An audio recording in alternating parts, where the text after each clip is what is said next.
pintar, kebanyakan ide, dan akhirnya tidak ada yang jadi kenyataan. Kalau orang goblok cuma punya satu ide, dan itu jadi kenyataan.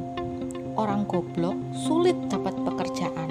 Akhirnya dia buka usaha sendiri, dan saat bisnisnya berkembang, orang goblok akan mempekerjakan orang pintar. Orang pintar maunya cepat berhasil, padahal semua tahu itu nggak mungkin. Orang goblok cuma punya satu harapan, yaitu hari ini bisa makan. Orang pintar hebat dalam analisis. Sangat mungkin mereka berpikir negatif tentang sebuah bisnis karena informasi yang mereka kumpulkan sangat banyak. Sedangkan orang bodoh tidak sempat berpikir negatif karena harus segera berbisnis. Orang pintar berpikir, aku pasti bisa mengerjakan semuanya. Sedangkan orang bodoh menganggap dirinya punya banyak keterbatasan sehingga harus dibantu orang lain. Orang pintar menganggap dirinya sudah mengetahui banyak hal, tapi seringkali mereka melupakan penjualan. Orang bodoh berpikir simpel, yang penting produknya laku terjual. Orang pintar sering menganggap remeh kata fokus, karena buat dia bisa melakukan banyak hal lebih mengasihkan. Sementara orang bodoh tidak punya kegiatan lainnya, kecuali fokus hanya pada bisnisnya. Orang pintar sering merasa gengsi jika gagal dalam satu bidang, sehingga cepat beralih ke bidang lainnya ketika mereka menghadapi hambatan.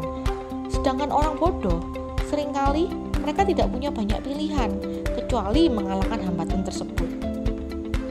Orang goblok itu gak banyak mikir, yang penting melangkah.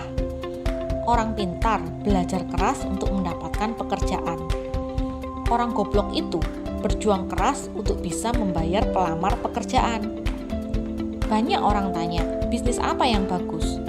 Jawabannya, bisnis yang bagus adalah bisnis yang dijalankan, bukan yang ditanyakan terus. Setinggi apapun jabatan yang Anda miliki, Anda adalah karyawan. Dan sekecil apapun bisnis yang Anda miliki, Anda adalah bosnya.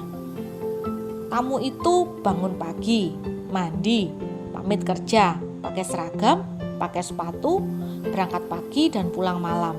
Bayaran gak seberapa. Kamu itu kerja apa dikerjain?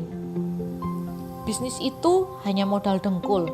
Bahkan jika Anda tidak punya dengkul, Anda bisa pinjam dengkul orang lain. Berhenti membuat rencana, melangkahlah. Yang beneran punya gak akan banyak bicara, seperti mereka yang berlagak sok punya.